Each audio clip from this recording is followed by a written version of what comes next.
Sådan.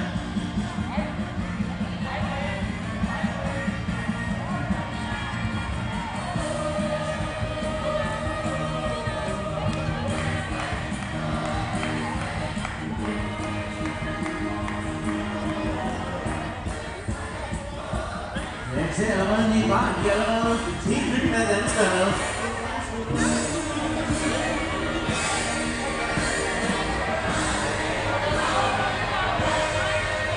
Ja, det var godt.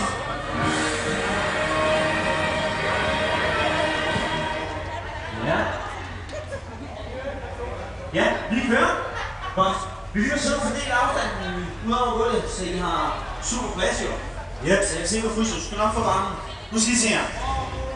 I lærer lige nogle ting, og så skal vi prøve det til musik. Og så lærer vi nogle flere ting, og så prøver vi det igen til musik. Vi skal alle sammen lige starte med at stille jer sådan her. Vi skal have 3 positioner. Det er den ene. Nummer 2, det er så lige modsat. Den har vi her. Så har vi den, jeg kalder dobbelt op. Den har vi her. Sådan. Så er der i musikken over lidt tid, til vi kan sænke ned. Vi sænker ned hertil. Så skal vi til at twiste over til højre. Så vi siger 1, 2, 3, 4. Og så kører vi den anden vej. Vi siger 1, 2, 3, 4. Og den omgang tager vi igen. Vi siger 1, 2, 3, 4. Og tilbage igen. 1, 2, 3, 4. Skal vi lige prøve forfra? Så vi siger den første. Og nummer 2. Nummer 3, den har vi her, og så sænker vi ned, og så er vi klar til at twiste. Jeg sætter tempoet op, og I klar? Vi siger 1, 2, 3, og skifter 1, 2, 3, og igen, og 1, 2, 3, 4, og 5, 6, 7, 8. Nemlig, skal vi ikke prøve det? Yes, det prøver vi til musik. I kigger bare herop til mig. Yes, I er klar? Nummer 2. Ja. Så har vi nummer 3. Så tager vi og sænker ned. Og så gør vi os klar til at twiste. Over til højre. Spis i 1, 2, 3, 4, 5, 6, 7. Og igen. 1, 2, 3, 4, 5, 6, 7. Yes, det er super god til. Godt. Vi tager det næste og sætter det på os. Nu skal I se, vi skal ud og have det, der hedder John Travolta SS'er. Og de ser sådan noget. Vi skal sige 1 chassis, 2 chassis, 3 chassis, 4 chassis. Dem skal vi have 8 stykker af. Tag armen en langs siden, så venter vi med armene, og så tager vi lige trinene først.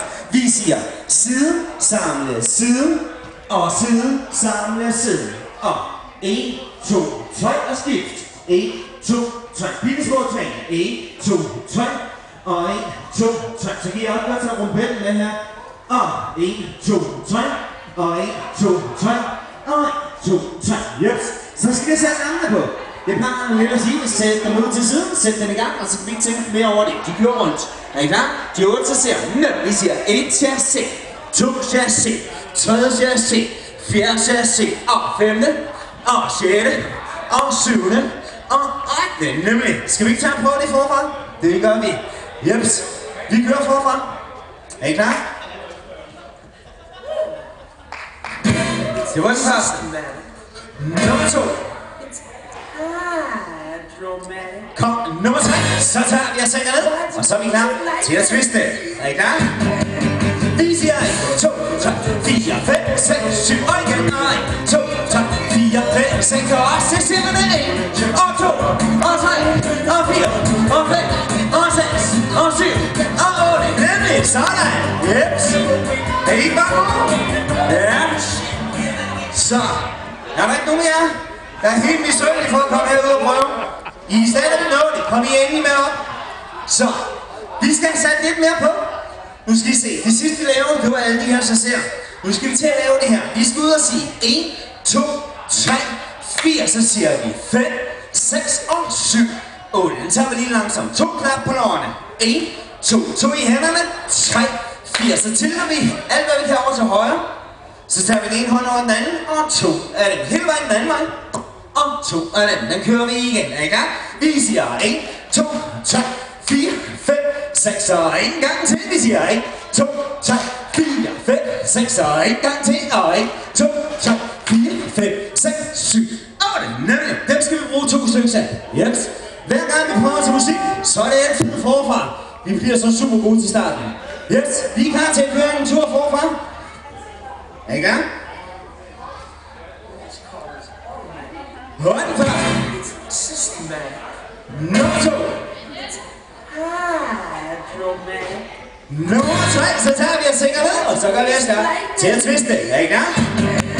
Vi siger 1, 2, 3, 4, 5, 6, 7, og igen 1, 2, 3, 4, 5, 6, og vi siger 1 til 6, 2, 3, 4, 5, 6, 7, og vi klarer. Og 1, 2, 3, 4, 5, 6, og en gang til. Sådan, yes! Super!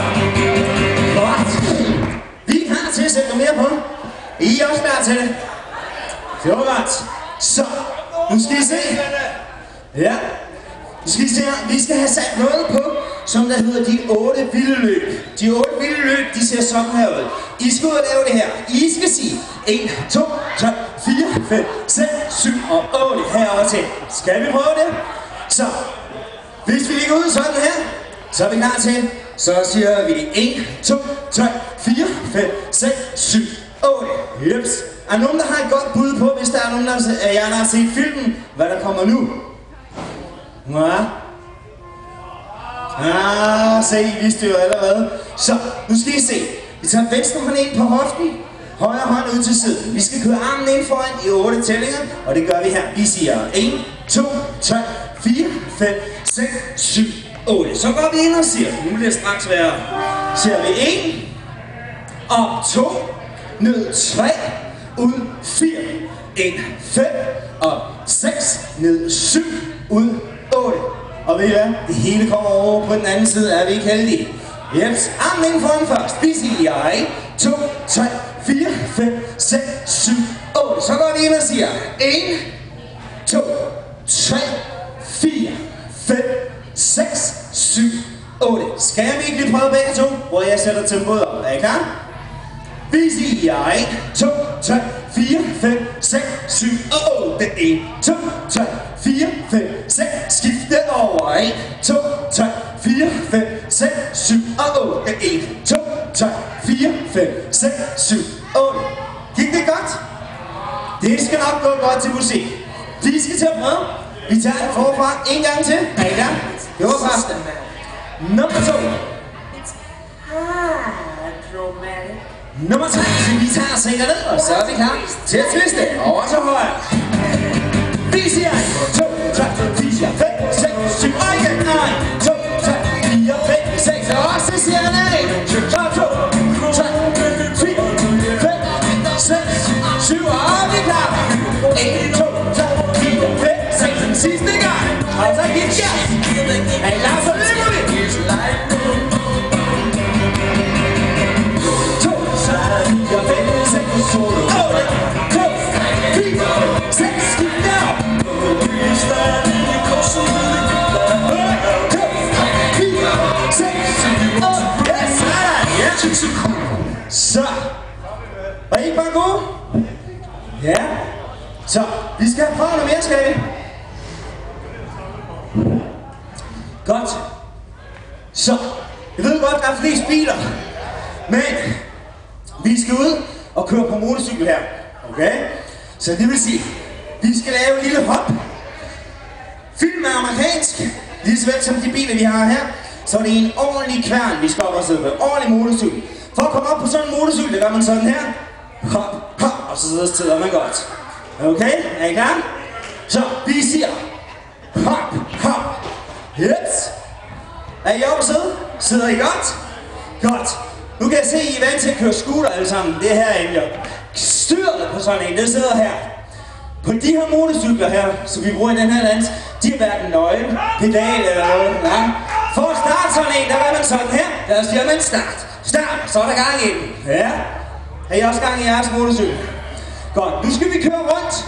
Vi laver en lille bønner her på stedet, og det kommer til at se sådan her ud. Vi siger 1, 2, 3, 4, 5, 6, 7, 8. Og det er en god køretur.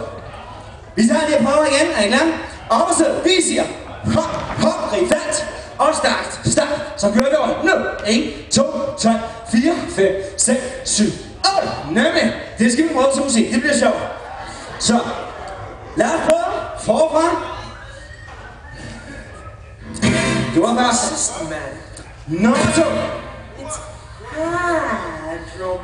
Så har vi nummer 3. Vi tager stænger ned. Og så er vi klar til at twiste. 3, 2, 3, 4, 5, 6. Og så siger jeg 1, og 2, og 3, og 4, 5, 6, 7. Og vi er klar. En tur til. Ja, så skal vi ud i det. Og jeg opfører. 1, 2, 4, 6, skidt der. 1, 2, 4, 6, afsted. Vi kører. Yes, sådan. Super. Yes, jeg kan se, der er flere der kommer til. Har I ikke lyst til at komme ud på gulvet?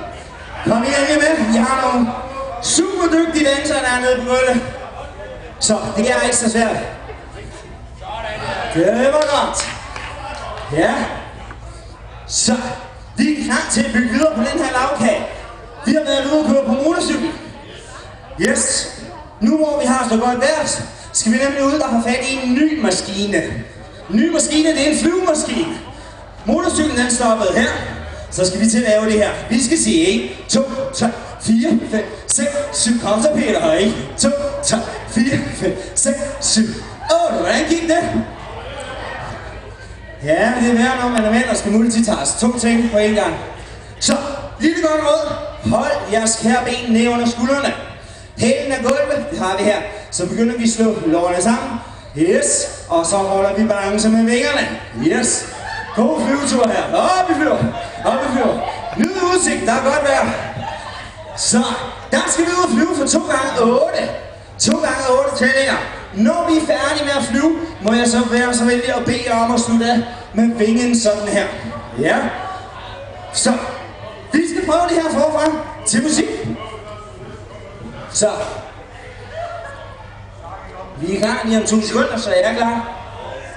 Godt, vi er klar. Forfra. Automatic. Bum. It's systematic. Nummer 2. It's hydromatic. Tak. Nummer 3. Så tager vi og sænker ned. Og så er vi klar til at twiste.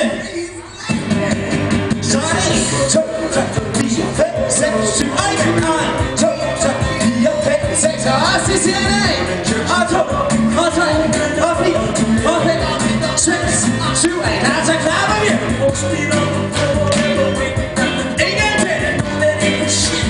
Godt, så løber vi.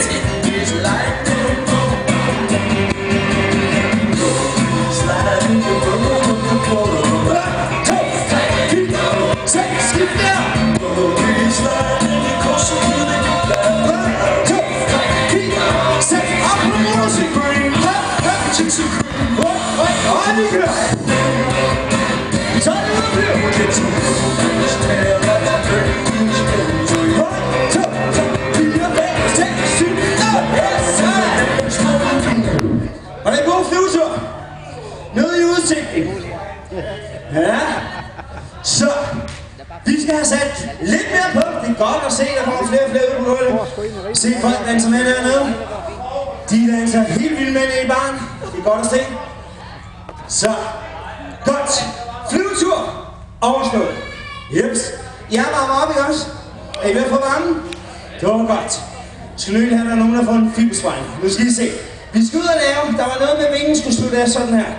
Det er fordi, vi skal ind og lave det her. Ja. Er der nogen, der skal have hjælp dernede? Nå, det var den første. Så skal vi bare lave en, der er modsat. Den drejer vi rundt og kører derover til. Ja. Og så tager vi den nemme af den. Det var den første, vi har prøvet. Det er så herovre. Ja, så vi skifter hele tiden. Fra den ene til den anden. Jeps. Hvordan går det? Går det nogenlunde? Er det svært? Se lige, jeg har taget tricks med til eller 2. Hvis I lige gør sådan her med en til mig, så har vi her. Op hertil. Vingerne ud, dem har vi her.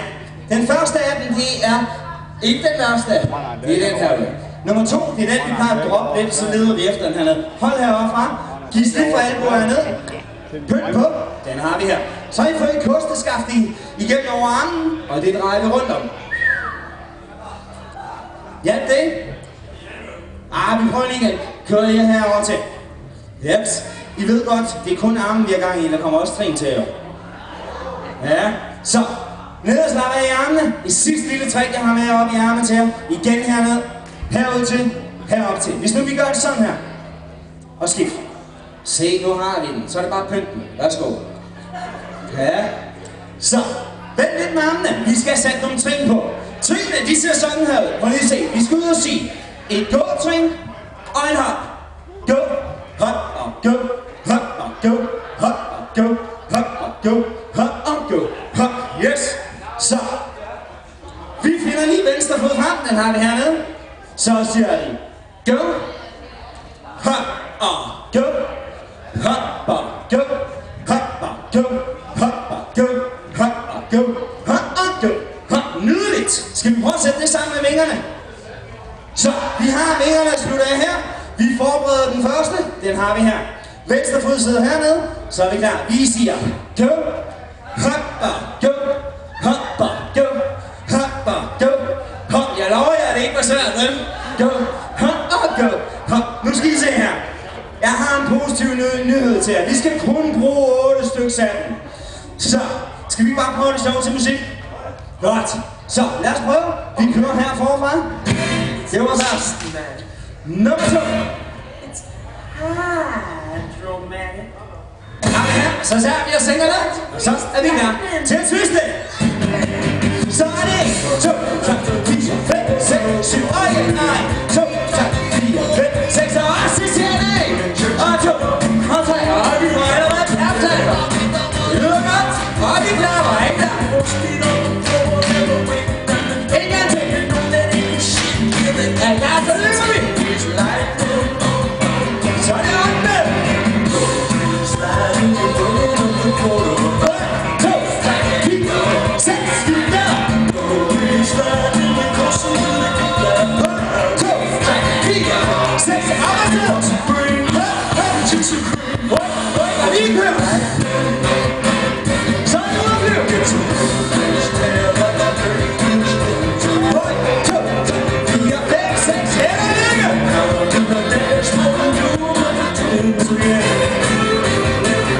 Ja, ja. Sådan. Super. Nu skal I se her.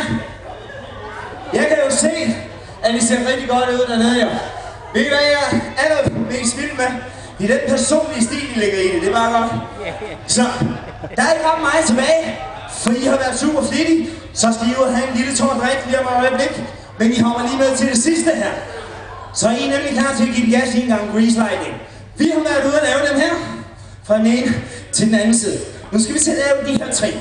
Turen hedover til venstre. Vi tager lige trinene først. Vi skal sige 1, 2, 3, 4, 5, 6, 7, 8. Turen den anden vej. Vi siger 1, 2, 3, 4, 5, 6. Og vi tager turen igen så.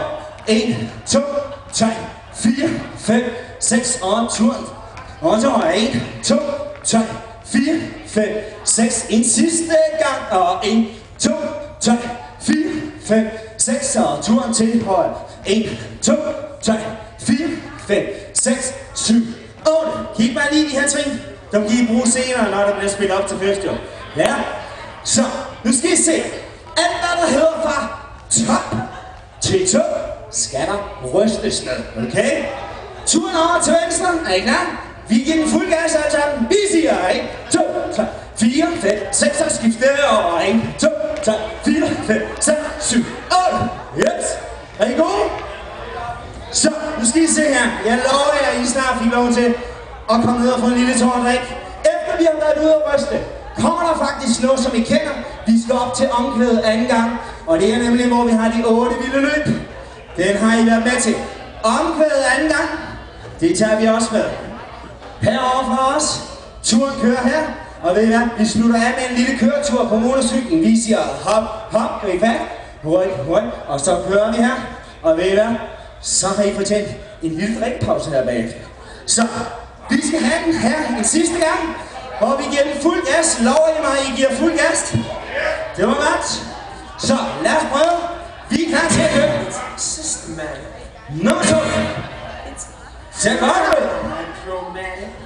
Og vi Vi sænker ned, og så er vi klar til at twiste. Og til side. Så er det 2, 3, 4, 5, 6, 7, 8, 9. 2, 3, 4, 5, 6, 7, 8. Og så siger jeg ikke. Og 2, og 3, og 4, og 5, og 6, og 7. Og vi er klar. Yes, igen. Godt, vi løber. Så kommer oppe. 1, 2, 3, 4, 6, skib der. 1, 2, 3, 4, 6, op og så. Rykker lige kører. Så er det en tur. 1, 2, 3, 4, 5, 6, klar nu. Siger det her. Er det klar til at overfri? Hvor jeg siger overfri? Skifte. Og så løber.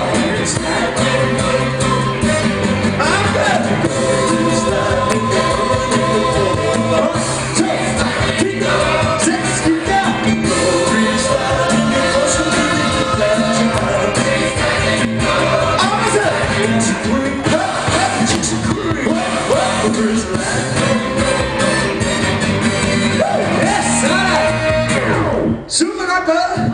I får jer en kort pause. Det betyder, at vi kører igen lidt senere. Vi skal nok kalde op til. Og så kan vi måske få anden omgang med ud på gulvet også.